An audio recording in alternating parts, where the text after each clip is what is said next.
The photo takes place over a huge city with an abundance of tall buildings. The city lies right on the shore. The water is a light aqua color. The focus of the photo are two skydivers and four planes. The skydivers are floating downwards from the sky with their parachutes deployed.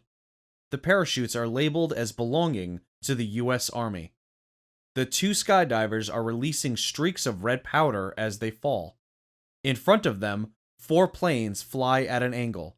The planes are yellow, red, pink, and black. They are releasing powder that could be white or very light blue.